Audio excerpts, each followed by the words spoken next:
kita udah tahu lah ya kalau di luar hujan pasti trafficnya udah sana sini lah ya. Iya. Terus mau diapain lagi kalau bicara hujan kan kita nggak bisa ngalahin di atas ya. Ya pengennya sih nggak hujan, tapi kalau di atas ngasih hujan ya. Nanti kalau udah musim kemarau kita minta hujan, giliran musim hujan minta kemarau. Bapak dan Ibu sekalian, senang sekali selamat datang, selamat bergabung di pelatihan kami Johnson Train Indonesia. Selama 2 hari ini saya akan mendampingi Bapak dan Ibu sekalian. Ya, jadi mari sama-sama kita diskusi. Ya, jangan bilang belajar lah ya, pesan formulnya kuat banget. Kita diskusi ya. Ya, tema yang diangkat 2 hari ini adalah cost accounting mining. Ya, spesifikasi perusahaan tambang.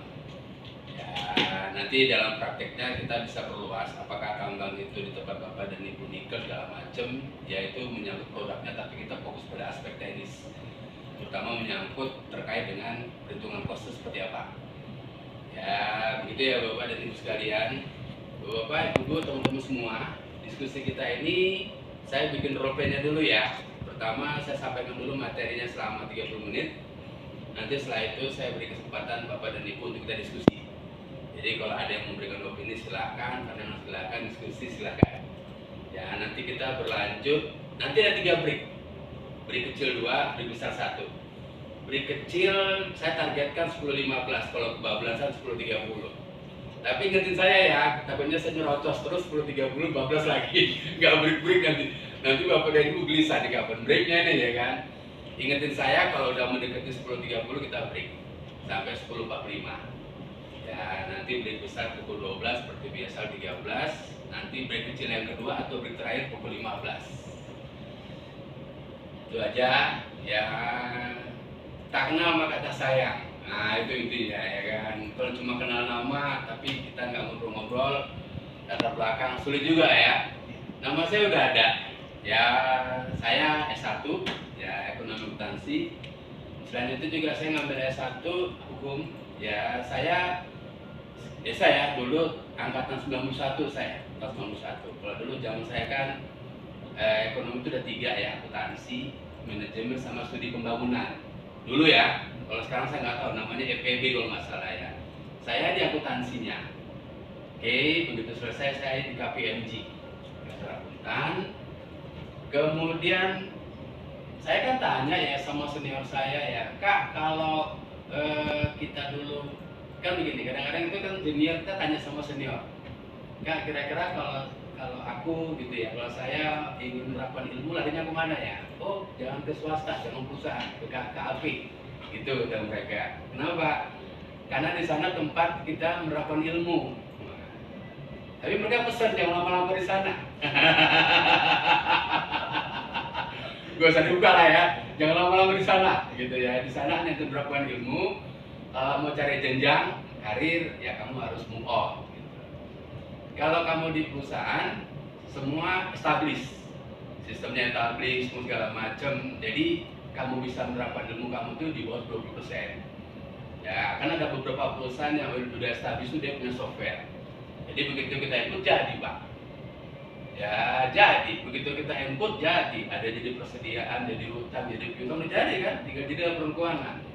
Jadi kita tinggal duduk manis, ada transaksi, kita input, jadi mereka. Karena semua accounting cycle-nya itu dikemas dalam sistem kan, software kan. Beda kalau KAP itu kan memang kita punya kertas kerjanya, punya papernya, punya intinya, punya ininya. Karena itu nanti menjadi bahan diskusi dengan ya klien kan. Kenapa ini dikoreksi, kenapa segala macam, itu duduk bersama-sama kan begitu. Ya, tapi ya kalau di situ kita cukup hanya sebagai kawat candra di muka. Jadi jangan nyari karir di situ. Gak lama-lama. 4 tahun saya kemudian pindah ya kerja di perusahaan galangan kapal ya di Singapura. Kemudian saya pindah lagi. Gak cepet sih. Ya pindahnya bukan berarti setahun 2 tahun. Kadang-kadang gini ya, ada orang pindah cepet banget. Kita bertanya nih, ini orang pindah cepet banget. Ada something nih. Biasanya kan orang pindah itu minimal at least itu 4 tahun dia pindah gitu ya. Tapi kalau 2 tahun pindah 2 tahun, wah berarti ada something. Bukan sistem yang salah, makhluk yang salah nih ya kan. Jadi kalau bicara CV-nya, pengalaman kerja 20 tahun, pindahnya 20 kali Pak. Jadi kita bingung ya. jam terbangnya tinggi tapi ritmenya pendek-pendek Pak. Ini berarti bukan sistem di organisasinya, ini makhluknya nih salah nih ya kan. 4 tahun 5 tahun saya pindah lagi ke Rio Tinto. Rio Tinto itu perusahaan tambang, nikel, boksit, kemudian lama di sana. Ya saya ngambil program MBA di sana. Waktu di Singapura saya ngambil CIA, CFA, Certified Fraud dan Internal Audit, yaitu program informal lah ya, hanya untuk sertifikasi aja. Karena waktu itu hanya untuk mengisi kesibukan, ya udahlah daripada pulang nggak tentu arah, saya ikut situ. Kemudian saya coba apply lagi. Kalau dulu kan zaman saya masih ada JobsDB. Saya nggak tahu sekarang ya masih ada atau enggak. Mungkin masih ada kali ya. JobsDB segala macam. Istilah dulu kita namanya apa Pak? Lempar ranjau. Ya lempar ranjau. Kali aja ada meledak, ada nyangkut Pak. Ya ada yang nyangkut gitu ya. Kebetulan si Rio Tinto itu punya office tradingnya di Singapura. Ya dipanggil ketemu bla bla bla bla, 2 kali ketemu bla bla bla. Akhirnya ya udah disetujuin. Queensland, ya sudah saya di situ 6 tahun sambil sekaligus ngambil MBA.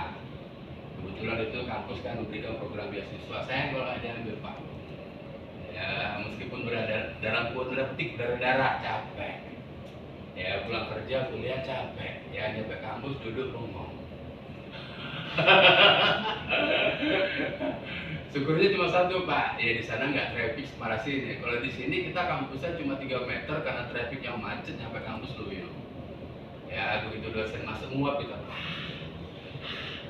dosen jelasin nguap kan. Ya kalau udah begitu jangan cari IP lah ya. Kerja kuliah jangan cari IP lah ya kan. Udah capek semua ya. Kemudian saya pindah lagi ya cukup di salah satu perusahaan Brunei. Sebenarnya gini, Brunei ini pandernya. Ya mereka itu buka peternakan sapi potong di Australia. Ya kenapa? Pertimbangan waktu itu pemerintah Brunei masih kekurangan pasokan Pak protein. Ya diambil dari daging-dagingan itu kurang.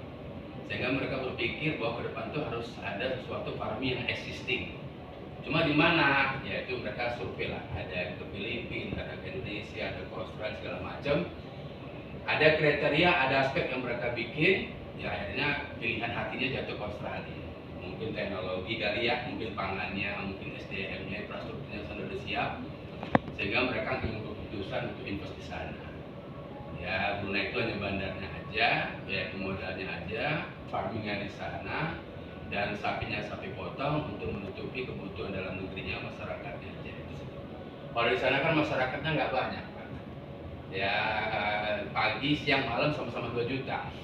Kalau di Jakarta kan beda kayak ya, pagi beda, siang beda, malam beda. Ibu ya, pagi 2 juta, pagi 10 juta, malam cuma 4 juta gitu kan. Ya kalau di sana ya tetap gitu ya. Ya, nah selama ini mereka kan pasokannya dari Asia Timur. Ya, saya nggak tahu mungkin pertimbangannya kehalalan segala macam yang mereka memutuskan sih. Ya nggak bagus juga jauh-jauh dari nyonya Pak.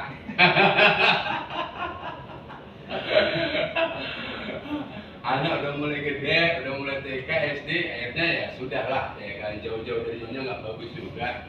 Ya udah nyonya manggil ya, kalau udah nyonya manggil kita berbuat apa ya kan. Ya gue se-LDR lama antar repot urusannya ya kan. Ya akhirnya saya sempat jobless, ya hanya bermodalkan tabungan. Ya udah akhirnya saya cari-cari info dari petinggi Rio Tinto itu. Biasa ya kalau di sini kan tambang pakai banyak kulit Australia. Ya kan, ya udah saya coba ketemu dia punya connection nggak segala macam ya, dia ada di Adaro. Ya ketemu lah, biasa ketemu rekomendasi nyambut di situ saya Pak, di Adaro. Ya di Adaro ya udah tahun 2012 saya memutuskan jadi independen. Ya akhirnya dari menjadi working people menjadi independent people, sudah sampai sekarang jadi pengamen Pak. Hari ini saya ngamen di Johnson. Ya kemarin tempat lain Jum, hari ini di Johnson. Itu Pak ya.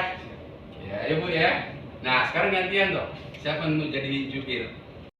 Sebenarnya didirikan sekitar tahun 2008 lah. Kemudian ya founder adalah di bidang pertambangan sebenarnya. Bagaimana sebagai kontraktor kontraktor ya. Kemudian ya saat ini Ekolindo, kalau Ekolindonya sendiri sebenarnya di perkebunan sih, perkebunan kelapa sawit. Sawit ya, Ya. di Kalimantan, Sumatera. Kalimantan Timur, Pak. Kaltim ya. Timur ya. Sekarang sawit banyak di Kalimantan ya. Iya, Pak. karena Kemarin itu saya baru ngisi tuh di Iya. pos. Ya, Buana Bakti Iya. di Kalsel. Iya, betul. Ya, kemudian ya saat ini kita akan apa, Pak? Komponen COGS pertambangan ya, memegang IUP ya, KP ya, itu juga masuk.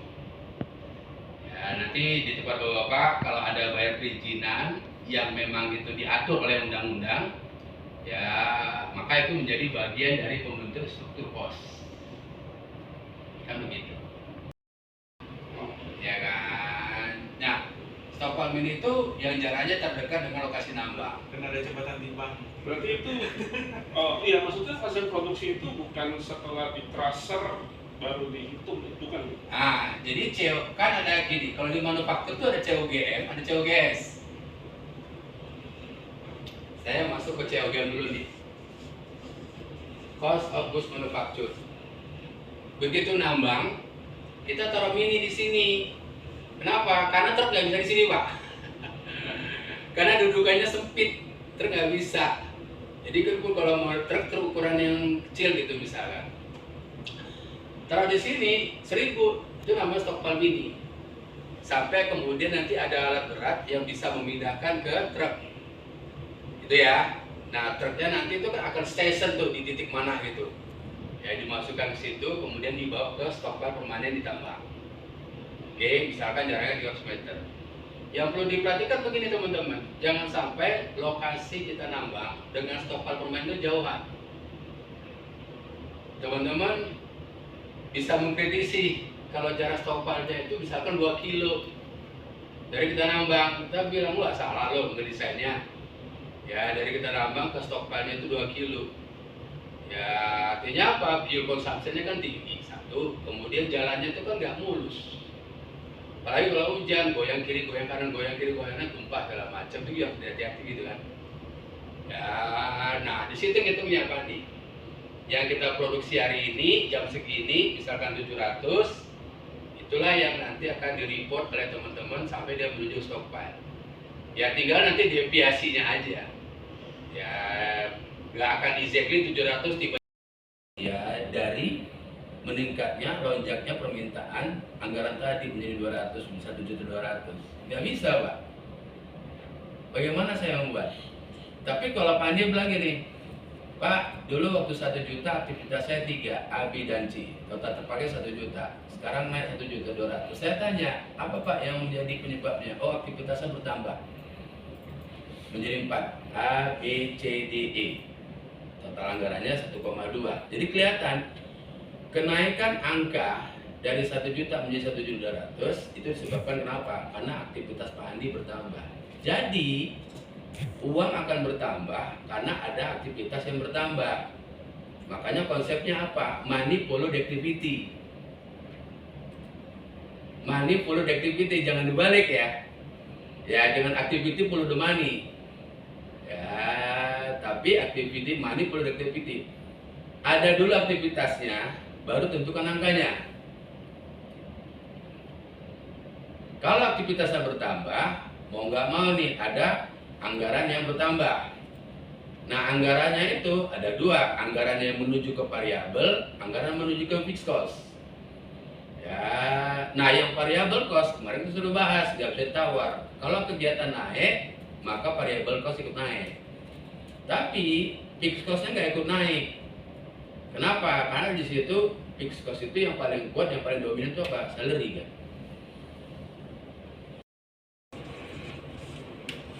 Yang sulitnya begini Pak, 10.000 hektar itu valuasi tanahnya berapa? Paling nggak kita bisa berharap cuma dari apa? Nilai PBB. Ya kan, harga tanah gitu misalkan. Ya, oh misalkan PBB di sana menunjukkan misalkan 5 juta. Kalau di hutan kan tanah nggak mahal. Ya 5 juta.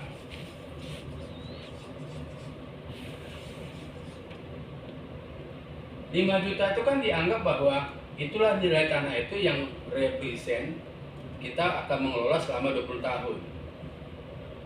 Jadi kita nggak bisa bilang, oh setahun misalkan 20 bagi 5 kan enggak. Ya kan begitu. Karena kalau nilai tanah itu kan yang dilihat itu basisnya kan luasan. Ya bukan waktu, bukan periode. Tapi kan kita bilang begini, pada satu sisi meskipun kita diberi konsesi 20 tahun, kita kan nggak stay di situ selama 20. Let's say lah kita bilang paling maksimal 18 tahun. Makanya di situ ada nilai residual. Kira-kira di tahun ke-18 masih ada 2 tahun, nilai residualnya berapa ya? 200.000, 300.000, 400.000.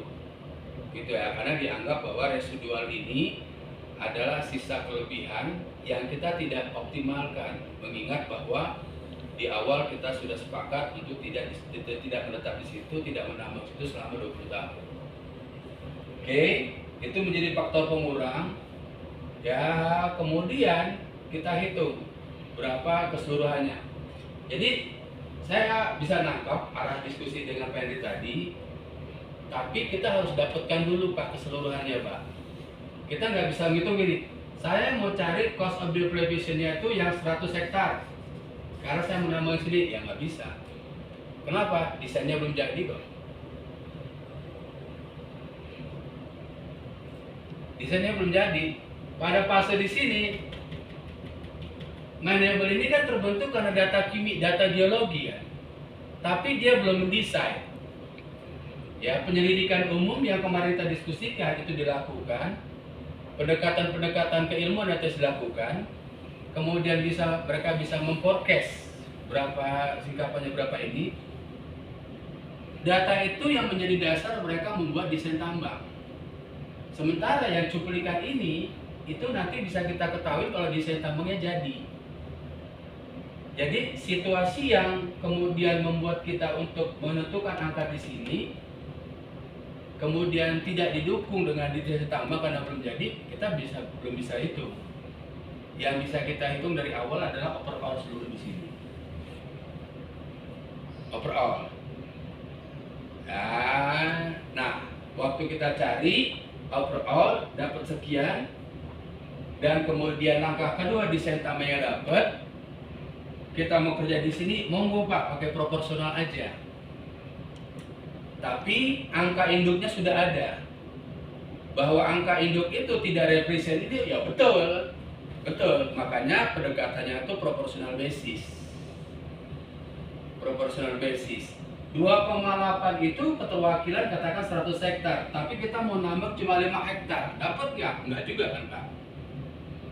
Di 5 hektar itu misalkan satuannya bukan 80.000, misalkan cuma 5.000, nggak dapat juga kan?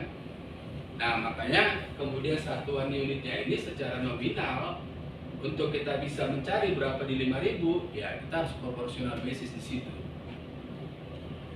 Nah, itu kan begitu.